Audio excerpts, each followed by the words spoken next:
வரக்கூடிய அக்டோபர் 1 மிகப்பெரிய நன்மையை அள்ளித்தரக்கூடிய நாள் அப்படின்னு சொல்கிறது மட்டும் இல்லாமல் உங்களுக்கு வாழ்க்கையினுடைய திருப்பு முனையை காட்டக்கூடிய ஒரு நாள் அப்படின்னு சொல்லலாம். உடல் ரீதியாக உபாதைகளில் மாட்டிட்டு முழிச்சிட்டு இருக்கிற உங்களுக்கு இந்த காலகட்டம் உங்களுக்கு ஒரு நன்மையான காலகட்டம் அப்படின்னு சொல்லலாம். தேவையில்லாமல் நீங்கள் வண்டியில் போகும்போது கூட ஒருத்தர் வந்து இடிச்சிட்டு உரசிட்டு போவான், அவன் கூட உங்கள்கிட்ட சண்டைக்கு தான் வருவான், அவன் மேலே தான் தப்பு இருக்கானா அவங்க கூட உங்கள்கிட்ட சண்டைக்கு தான் வருவான். இந்த மாதிரி ஒரு காலகட்டம் தான் தற்போது. இதுமாரி நீங்கள் பண்ண மாட்டீங்க, அமைதியாக இருப்பீங்க. வம்பு வழக்குகளில் நீங்கள் மாட்டக்கூடிய ஒரு காலகட்டம். எவனோ பண்ண தப்புக்கெல்லாம் நீங்கள் போய் ஆஜராகிட்டுருப்பீங்க. எவனோ ஒருத்தர் நான் கடன் வாங்கிக்கிறமா நீங்கள் போய் ஜாமீனுக்கு நிற்பீங்க. எவனோ ஒருத்தர் பேசின பேச்சுக்கு நீங்கள் வந்து சண்டைக்கு நின்றுட்டுருப்பீங்க. ஏன்டா நான் எங்கடா பேசினேன், என்ன ஏன்டா பிடிச்சிட்டு இழுக்கிறீங்க அப்படிங்கிற மாதிரி இருப்பீங்க. இந்த மாதிரி தேவையில்லாத வம்பு வழக்குகளுக்கு உங்களுக்கு அது காரணம் கம்மி தான், நீங்கள் வந்து இன்வால்வ் ஆனது கம்மி தான், அது பிரச்சனை காரணமே வேறு, ஆனால் நீங்கள் தான் அதில் போய் மாட்டிட்டு முடிச்சிருப்பீங்க. இந்த மாதிரி காலகட்டம். இந்த நட்பு வட்டாரங்கள்லேயே உங்களுக்கு வந்து துரோகங்கள் செய்யக்கூடியவங்க நிறைய பேர் இருக்காங்க. நீங்கள் துரோகத்தால் மாண்டவர்கள், அதாவது நிறைய பேர் உங்கள் நட்பு வட்டாரங்கள் இருப்பாங்க. துரோகத்தால் மட்டுமே உங்களை வந்து அசைக்க முடியுமே தவிர வேறு எதாலையும் உங்களை வந்து அசைக்க முடியாது. உங்களோட நட்பு வட்டாரங்கள் உங்களை விட மேலாகணும் அப்படிங்கிறதுனால சில பொறாமையினாலேயே இங்கே வந்து கொஞ்சம் இது பண்ணுவாங்க. நீங்கள் நல்லா நோட் பண்ணிங்க அப்படின்னா தெரியும், உங்களுக்கு கந்திஷ்டியும் அதிகம், பொறாமையும் அதிகம். உங்களோட லைஃப்பை பொறுத்த வரைக்கும் கலைத்துறையில் கொஞ்சம் ஈடுபாடு அதிகம் இருந்தாலும் பெருசாக அதில் வந்து இன்வால்வ் ஆகிருக்க மாட்டீங்க. வாழ்க்கை தான் முக்கியம், ஃபேமிலி தான் முக்கியம், தொழில் தான் முக்கியம், பணம் தான் இப்போதைக்கு சம்பாதிக்கணும். என்ன பண்ணுறது, தற்போதுக்கு என்ன மூவ் பண்ணுவோம், டெம்பரரி என்ன பண்ணுமோ அதை பண்ணலாம், ஃப்யூச்சருக்கு தகுந்தது அப்புறம் பார்த்துலான்னே உங்களோட லைஃப்பை நீங்கள் உங்களுக்கு பிடிச்ச மாதிரியே வாழாமையே விட்டுட்டீங்க அப்படின்னு தான் சொல்லணும். இன்னைத்து காலகட்டத்தை கூட நீங்கள் நினச்சிங்க அப்படின்னா முன்னேறக்கூடிய ஒரு காலகட்டம் தான். உங்களுக்கு 70 வயசு 80 வயசு ஆகுது சார், ரிஷபராசி சார், ஆனால் இன்றைக்கி நினச்சா கூட என்னால் வாழ முடியும் சார், அதுக்கு ஸ்டெப் எடுத்தால் கூட பண்ண முடியும் சார் அப்படிங்கிற தைரியம் இந்த ரிஷபராசிக்கு மட்டும்தான் இருக்குது. துர்க்கையினுடைய அருள் பெற்ற ராசி, துர்க்கையினுடைய அருள் பெற்ற ராசி இந்த ரிஷபராசி.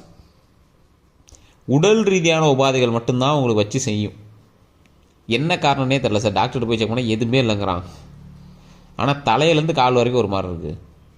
குறிப்பிட்ட பார்ட்ஸ் கொஞ்சம் வலிக்கிற மாதிரி இருக்குது, அது சந்தேகம்னு போய் கேட்டால் அதெல்லாம் எதுவுமே இல்லை சார், நார்மலாக தான் இருக்குது, நீங்கள் போய் பாருங்கள், ஒன்றும் ப்ராப்ளம்லாம் இல்லை, நீங்கள் ரொம்ப பெருசாக வருத்திக்க தேவையில்லைங்கிறாங்க. ஒரு சில இடத்துல இதுதான் காரணம்னு சம்பாதிக்க ஆரம்பிச்சிட்டாங்க, இதை வச்சே சம்பாதிக்க ஆரம்பிச்சிட்டாங்க. அதுவும் கொஞ்சம் பயமாக இருக்குது சார். ஹோமியோபதி போகலாமா இல்லை சித்தா போகலாமா இல்லை இங்கிலீஷ் மருத்துவம் அது இதுன்னு எதோ சொல்கிறாங்க சார், உணவுலேயே சரி பண்ணலாங்கிறாங்க, எதோ சொல்கிறாங்க. சரியானா போதுங்க நிலமையில் இருக்குது சார் அப்படின்லாம் நீங்கள் வந்து யோசிச்சுட்டு இருப்பீங்க. அதான் உடல் ரீதியான விஷயத்தில் கொஞ்சம் கவனம்.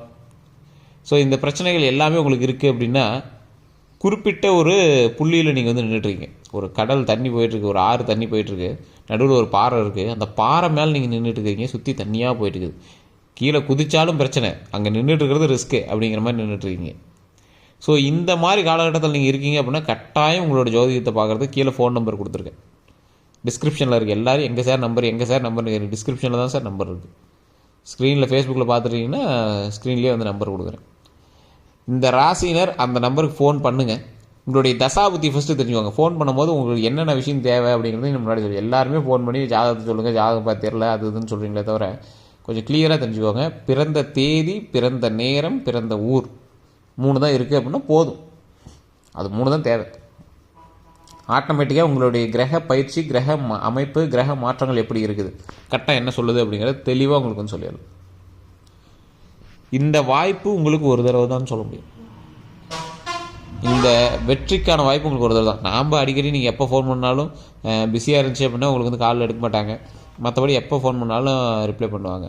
நாம் அடிக்கடி ஜோதிடம் சொல்லிகிட்டே தான் இருப்போம். இந்த வெற்றிக்கான வாய்ப்பு உங்களுக்கு ஒன் டைம் தான். இப்போ இந்த ஆற்றுக்கிட்ட ஒரு கல்லில் நின்றுட்டுருக்கீங்கன்னு சொன்ன பார்த்தீங்களா, இப்போ குறிப்பிட்ட ஒரு படகு வரும், அந்த படகுல நீங்கள் ஏறுறதும் அதை நீங்கள் பார்த்து பயந்து ஓடுறதும் உங்கள் கையில் தான் இருக்குது. ஸோ அதுக்கு தான் நீங்கள் சொல்கிறேன், இந்த தசாபுத்தியை பொறுத்த வரைக்கும் உங்களுக்கு ஒரு வாய்ப்பு இருக்குது. அந்த வாய்ப்பு எதை நோக்கி இருக்குது,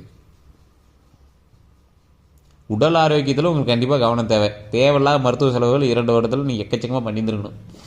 இல்லை சார் 2 வருடம் இல்லை, இன்னும் பெரிய வருஷம், நிறையா வருஷம் பண்ணியிருக்கோம் அப்படின்லாம் சொன்னீங்கன்னா அது உங்களுடைய தசாபுத்தியினுடைய கணக்கு வழக்குகளை பார்த்து. அதே மாதிரி உங்கள் கூட இருக்கிறவங்களுடைய ஜாதகத்தை பார்க்கணும். நிறைய பேர் பெரியவங்க ஒருத்தர் இருக்காங்க அப்படின்னா ஒரு 40 வயசு 30 வயசு ஆள் இருக்காங்கன்னா அவர் ஜாதகம் மட்டும் தான் பார்க்குறீங்க. அவங்களோட குழந்தையினுடைய ஜாதகத்தை பார்க்கணும் சார். ரெண்டும் எப்படி வேலை செய்தோ அதை பொறுத்தா உங்களோட லைஃப் வந்து முன்னேறும். நிறைய பேருக்கு தெரியறதில்ல. தொழிலையும் சரி, உங்களுடைய வாழ்க்கையிலையும் சரி, உடல் ஆரோக்கியத்திலும் சரி, இதுக்கு எல்லாத்துக்குமே உங்களோட ஜாதகம் மட்டும் செட் ஆகாது, உங்களோட சுற்றி இருக்கிற ஜாதகம் செட் ஆகும். தொழிலில் நீங்கள் மட்டும்தான் இருக்கீங்க, திருமணமே ஆகாத ஒரு ஆள் இருக்காங்க, தொழில் ஏன் சார் செட் ஆகலை அப்படின்னு கேட்டால் பார்ட்னர் இருக்காங்களான்னு ஃபஸ்ட்டு பாருங்கள் சார். உங்களோட ஜாதகம் நல்லா இருக்குது, ஆனால் உங்களோட பார்ட்னரோட ஜாதகம் கொஞ்சம் நல்லா இருக்குது அப்படின்னா ரெண்டும் சேர்ந்து தான் செயல்படும். அதனால் 2 பேரோட ஜாதகம் நல்லா இருக்கிற மாதிரி தான் வந்து செட் பண்ணும். அதே மாதிரி திருமண வாழ்க்கையில் கூட பார்ப்பாங்க, ஒரே மாதிரி ஜாதகத்தை கல்யாணம் பண்ண மாட்டாங்க. காரணம் என்ன அப்படின்னா, ஒருத்தருக்கு டவுனாக இருக்கும்போது ஒருத்தருக்கு மேலே தூக்கிடணும். ஸோ அந்த மாதிரி ஜாதகத்தை வந்து திருமணத்துக்கு ரெடி பண்ணி விடுவாங்க. ரெண்டும் ஒரே மாதிரி இருந்துச்சுன்னா ரெண்டு தள்ளக்கூடாது இல்லை, அதனால தான் வந்து அதுக்கு தகுந்த மாதிரி செட் பண்ணி விடுவாங்க. இது நிறைய பேருக்கு தெரியறதில்ல. வாழ்க்கையில் முன்னேறுவதற்கு முன்னேற்றத்தை நோக்கியே நீங்கள் பிரயாணிக்கிறீர்கள் என்றால் அந்த பிரயாணமும் வந்து வெற்றியை நோக்கி உங்களை வந்து மூவ் பண்ணும். அந்த வெற்றி எதை நோக்கி உங்களை தள்ளப்போகுது அப்படின்னா, நீங்கள் எதிர்பாராத அளவுக்கு சக்ஸஸை நோக்கி தள்ளப்போகுது. உங்களோட கனவுல கூட அந்த அளவுக்கு வெற்றி நீங்கள் எதிர்பார்த்துக்க மாட்டீங்க. சரி, என்ன சார் ஸ்டார்டிங்கில் பயப்படுத்துறீங்க, இப்போ நல்லதாக சொல்கிறீங்க, எதுதான் உண்மை கொஞ்சம் கிளியராக சொல்லுங்கள் அப்படின்னா, உடல் ஆரோக்கியத்தில் கவனம் தேவை. தொழிலையோ அல்லது நீங்கள் அச்சீவ் பண்ணணுன்னு ஒரு விஷயம் ஒன்று இருக்கும் பார்த்தீங்களா, அதில் வெற்றி வாய்ப்புகள் அதிகம். அந்த வெற்றி வாய்ப்புகள் ரொம்ப ரொம்ப ரொம்ப ரொம்ப ரொம்ப அதிகம். அந்த வெற்றி வாய்ப்புகளுக்காக இப்போ நீங்கள் ஸ்டெப் எடுக்கிறீங்க அப்படின்னா மிகப்பெரிய ஒரு சக்ஸஸ் நோக்கி நீங்கள் பிரயாணிக்கிறீங்கன்னு அர்த்தம். தடைகள் இருக்கத்தான் செய்யும் சார், ஏற்கனவே அதுக்குலாம் ஸ்டெப் எடுத்து சார் நிறைய தடைகள் இருக்கத்தான் செய்யும். அந்த தடைகள் வந்து உங்களுக்கு டெம்பரவரியாக பர்மனெண்ட்டாக அப்படின்னு பார்க்கணுன்னா தசாபுத்தியனுடைய மூவ்மெண்ட்டை தெரிஞ்சுக்கணும். அதுக்கு தான் ஜாதகம் பார்க்குறது. டெம்பரவரியாக அது லைட்டாக கொஞ்சம் இடிக்குது சார், ஒரு பர்மனெண்ட்டாக அது வந்து ரொம்ப தடையாக இருக்குது சார் அப்படின்னா, பர்மனெண்ட் தடையெல்லாம் எதுவுமே கிடையாது. டெம்பரரியாக தான் தடையாக இருக்குது அப்படின்னா டெம்பரரி தடையை தூக்கி வச்சுட்டு நம்ம போட்டு வெற்றி நோக்கி பிரயாணிச்சுட்டே இருக்கணும். அந்த வெற்றி நோக்கி நீங்கள் பிரயாணிக்கும் போது உங்கள் கூட வருவாங்க. உங்களை யாருன்னே தெரியாதவன் உங்களுக்கு கூட வருவான். அவன் தான் உங்களை வந்து வாழ்க்கையில் தூக்கி கொடுப்பான். அதே மாதிரி உங்களுக்கு தெரிஞ்சவனே ஒருத்தர் இருப்பான், அவனே வந்து அதுக்கு துரோகியாக நிற்பான். அப்போ தான் உங்களுக்கு வாழ்க்கைன்னா என்னன்னு புரியும். ஓ, இவனுங்கெல்லாம் நம்மளுக்கு வந்து தூண்கள் கிடையாது, இவனுங்க தான் இத்தனை நாள் தடைகளாகவே இருந்திருக்காங்க அப்படிங்கிறதே உங்களுக்கு கூடிய விரைவில் தெரியக்கூடிய ஒரு நாட்கள்னு சொல்லலாம். சிலருக்கு முன்னாடியே தெரிய ஆரம்பிச்சிருக்கும். சார் நீங்கள் சொன்னது உண்மை தான். துரோகங்களை பற்றி தெரிந்து கொள்வதற்கு ரிஷபராசியை தவிர வேறு யாராலையும் கணிக்கவே முடியாது. துரோகங்களை பற்றி ஈஸியாக கண்டுபிடிச்சிடலாம். சார் நீங்கள் என்ன சார் இப்போ சொல்கிறீங்க, நான்லாம் 10 வருஷத்துக்கு முன்னாடியே துரோகம்னா என்னென்னு பார்த்துட்டேன் சார். அவனுங்களாம் நம்பி நான் ரொம்ப இன்வால்வ் ஆனேன் சார். அவனுங்களாம் இப்படி பண்ணுவாங்கன்னு நான் எதிர்பார்க்கவே இல்லை சார். என்கிட்ட வாங்கி சாப்பிட்டான் சார், அந்தாண்ட போய் என்னை பற்றி திரும்பி பேசிட்டு போனான் சார். அவனா இன்றைக்கி வந்து ஏன் நல்ல மாதிரி பேசுகிறான் சார். அதே மாதிரி ஏன்ட்ட வாங்கிட்டு போனவன் அவன் இன்றைக்கி சேரில் உட்காந்து பேசுகிறான், நான் நின்றுட்டு பேசுகிற மாதிரி இருக்குது சார். என்ன பண்ணுறதுனே தெரியல சார். மறுபடியும் நான் சேரில் உட்காந்து பேசணும், அவன் நின்றுட்டு கேட்கணும் சார். அந்த மாதிரி நீங்கள் இருப்பீங்க. அந்த அளவுக்கு ஒரு முன்னேற்றத்தை உங்களோட வாழ்க்கையில், நம்மளுடைய வாழ்க்கையில் கடவுள் வந்து முன்னேற்றத்தை நமக்கு தருவார். நாம் சேரில் உட்காந்து பேசணும், அவன் நின்றுக்கிட்டு கை கட்டி கேட்கணும். அந்த மாதிரி நம்மளுக்கு துரோகம் பண்ணவெல்லாம் சல்யூட் அடிக்கணும். சார் உங்களை போய் நான் சாதாரணமாக நினச்சிட்டேன் சார் அப்படின்னு நம்மளை பார்த்து சொல்லணும்.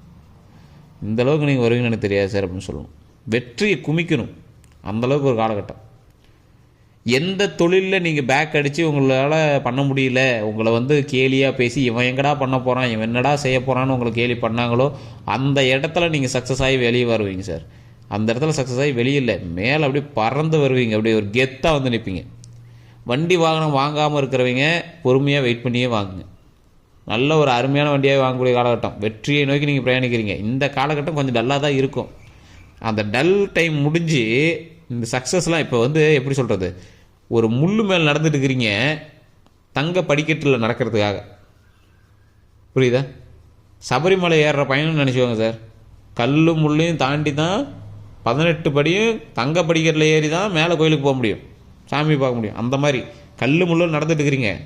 பாதை தூரம் தான், ஆனால் அங்கே போய் தங்கத்தில் காலை வைக்க போகிறீங்க. தங்க படிக்கட்டில் காலை வச்சு மேலே ஐயனை பார்க்க போகிறீங்க, சபரிமலை ஐயனை பார்க்க போகிறீங்க. அந்த மாதிரி வச்சுக்கோங்க. அது எவ்வளோ பெரிய வெற்றி, எவ்வளோ பெரிய சாதனை, எவ்வளோ பெரிய சந்தோஷமானது, எவ்வளோ பெரிய வரம் வாங்கிட்டு வரதுக்கான ஒரு வழி. ஸோ அந்த மாதிரி ஒரு வழியில் தான் நீங்கள் வந்து பிரயாணம் பண்ணிட்டுருக்கீங்க. பொறுமையாக ஹேண்டில் பண்ணுங்கள். அவசரப்பட்டுறாதீங்க. எந்த இதுலேயும் அவசரப்பட்டுறாதீங்க. பொறுமையாக ஹேண்டில் பண்ணுங்கள். மிகப்பெரிய லட்சிய பாதையை நோக்கி பிரயாணிக்கிறவர்களும் நன்மை நடக்கக்கூடிய காலகட்டம். தோல் சம்மந்தப்பட்ட வியாதிகளில் கொஞ்சம் கவனமாக இருங்க. ரத்த ஓட்டம், இந்த நரம்பு, இந்த மாதிரி சம்மந்தத்தில் கொஞ்சம் ஜாக்கிரதையாக இருங்க. வெரிகோசில்னு சொல்லுவாங்க கால் சம்மந்தப்பட்ட விஷயத்தில். அந்த இடத்துலலாம் கொஞ்சம் கவனமாக இருந்துக்கணும். முன்னாடியே சொன்னதான், துரோகங்கள்கிட்ட கொஞ்சம் கவனமாக இருக்கும். நண்பர்கள் வட்டாரத்துலேயே நீங்கள் ரொம்ப கவனமாக இருக்கும். தேவையில்லாத சேர்க்கை வேண்டவே வேண்டாம். தேவையில்லாத மது பழக்கத்துக்கு கூப்பிடுவாங்க, குடிக்கிறதுக்கு கூப்பிடுவாங்க, ஏதோ ஒரு விஷயத்துக்கு கூப்பிட்றாங்கன்னா அந்த இது வேண்டவே வேண்டாம். அதான் உங்களுக்கு வளர்ச்சியை நோக்கி நீங்கள் போகும்போது உங்களை டைவெர்ட் பண்ணுறதுக்கு யாரோ ஒருத்தர் போகிறான். ஒரு படகு வருது, இந்த பக்கம் திமிங்கலம் வருது.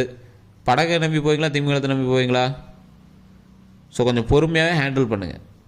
எந்த விஷயம் செய்தாலும் தற்போது பொறுமை தான் உங்களுக்கு முக்கியம். ஏன்னா இப்போ நீங்கள் வந்து கல் முள்ளு நடந்துட்டு இருக்கீங்க. பக்கத்தில் சிங்கம் வரும், எது வேணாலும் வரும்.